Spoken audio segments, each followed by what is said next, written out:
পরমাণু হামলা। আজকের আলোচনার বিষয় কি? উইন্টার ওয়ার, জাপানে পরমাণু হামলা, ফ্রান্সকে মুক্ত করা আর সোভিয়েত আক্রমণ মানে জার্মানির, এগুলোর পর খুব সম্ভবত সবচেয়ে গুরুত্বপূর্ণ বিষয় ছিল উইন্টার ওয়ার। এটা সোভিয়েত ইউনিয়ন দ্বিতীয় বিশ্বযুদ্ধ চলাকালীন সময়ে ফিনল্যান্ডের উপর আক্রমণ করে। এখন এটা ঘটনা সূত্র এটা কোন সময়কার ঘটনা?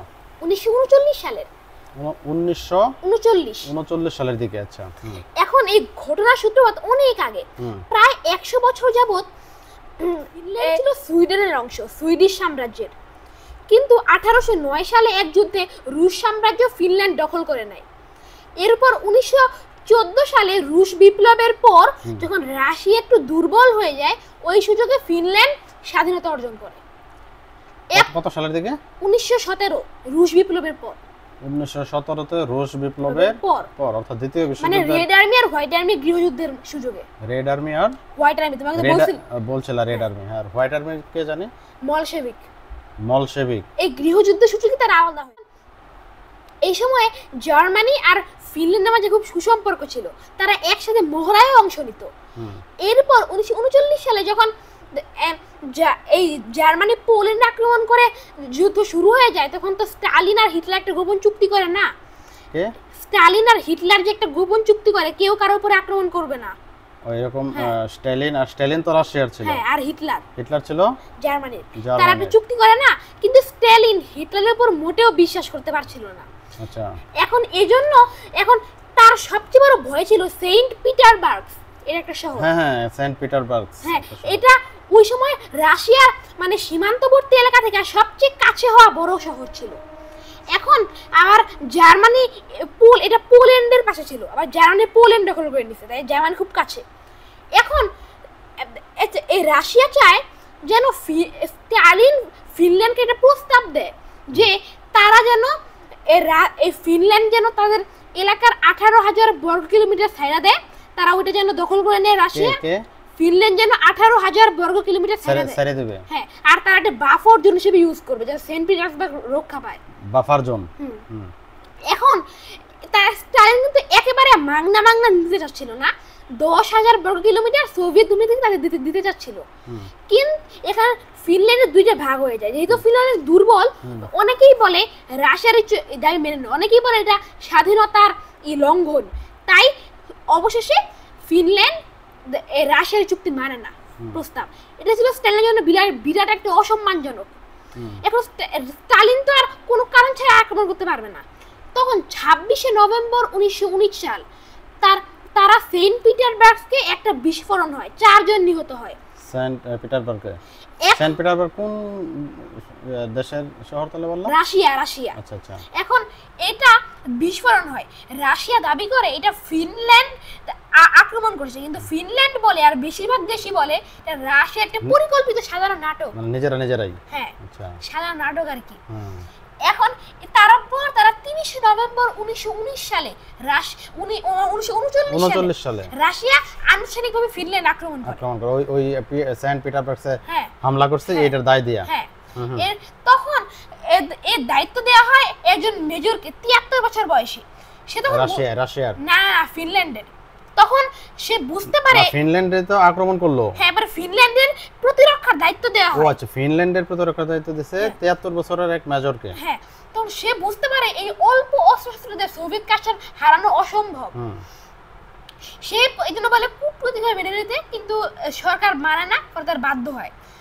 এখন এটা ফিনিশরা খুব ভালো একটা টেকনিক ইউজ করে। কারা? ফিনিশ মানে ফিনল্যান্ডের লোকদের ফিনিশ বলে। আচ্ছা, ফিনল্যান্ডের লোকদের ফিনিশ বলে। আচ্ছা, এখন এই রুশের ফিনিশ ওয়ার, এখন এটার সময় তারা সীমান্তবর্তী এলাকার প্রায় 1 লক্ষ মানুষকে সরায় নিয়েছিল। এখন ওই অঞ্চলটা রাশিয়ানদের বেশ পরিচিত হয়েছিল। তখন তারা পালাচ্ছিল, ফিনল্যান্ডের মানুষ এমন ভাব করছিল ফিনল্যান্ডের সৈনিকরা। এখন যখন তারা মানে ভয় পেয়ে পালাই যেতেছে, এখন এইখানে রাশিয়ার সময় নষ্ট করে তারা। আর এই সুযোগে তারা কয়েক কিলোমিটার দূরে তারা তৈরি করে এক শক্তিশালী ডিফেন্স লাইন।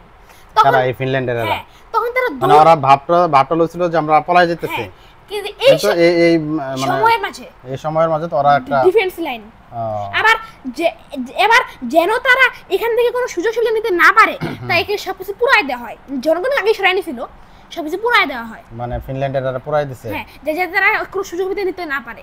হ্যাঁ, যদিও রাশিয়ান আবার পুরাই দিছে কিন্তু তাদের জনগণের আগে সেফ নিয়ে রাখছিল। Hit and run technique, hit and run মানে তুমি মারো আর পালাও। আচ্ছা আচ্ছা, এটা এখন এই সময় হিডেন রাখলেন কি তারা বাই বিধ্বস্ত হয়ে যায়, তখন থেকে শুধু ওইটাই দেখতে পারে তার বিশাল বিশাল সংখ্যা।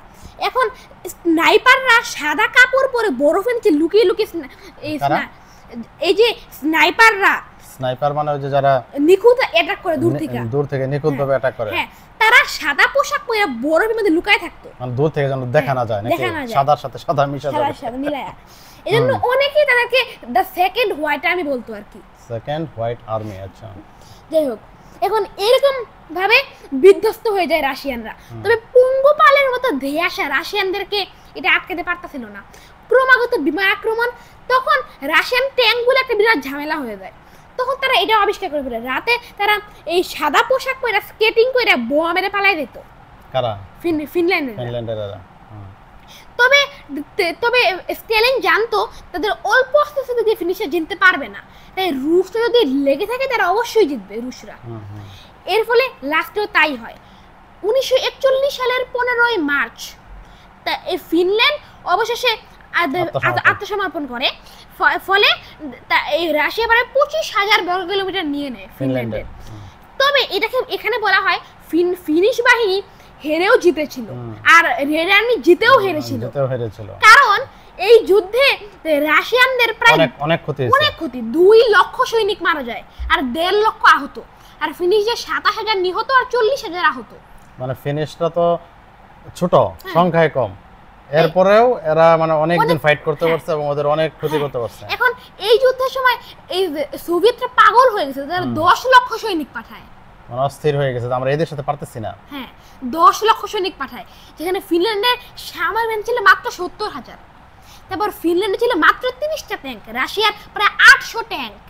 ফিনল্যান্ডের কয়েকটা যুদ্ধ বিমান, রাশিয়ার 40 থেকে 50টা যুদ্ধ বিমান। সবচেয়ে অসময় ছিল আর্টিলারি, রাশিয়ান আর্টিলারি খুব বিখ্যাত, রাশিয়ানের প্রায় কয়েক হাজার আর্টিলারি ছিল, তাদের মাত্র মানধারের আমলে 50টা। আর্টিলারি কি? ওই যে কোনটা কামানের মতো এক ধরনের অস্ত্র। হ্যাঁ, এর ফলে এই যুদ্ধের পরেই রাশিয়ানদের দুর্বলতা হিটলারের চোখে পড়ে, তাই সে পরবর্তীতে আক্রমণ চালায়। এই জন্য এটা আলোচনায় আসছে কয়েক বছর আগে আবার, কারণ যখন ফিনল্যান্ড আবার নেটোতে যোগ দিল, এরপর থেকে আবার এই যুদ্ধ প্রচুর আলোচনায় আসছে।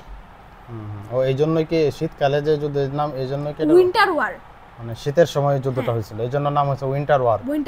1939 সাল থেকে 1941 সাল পর্যন্ত।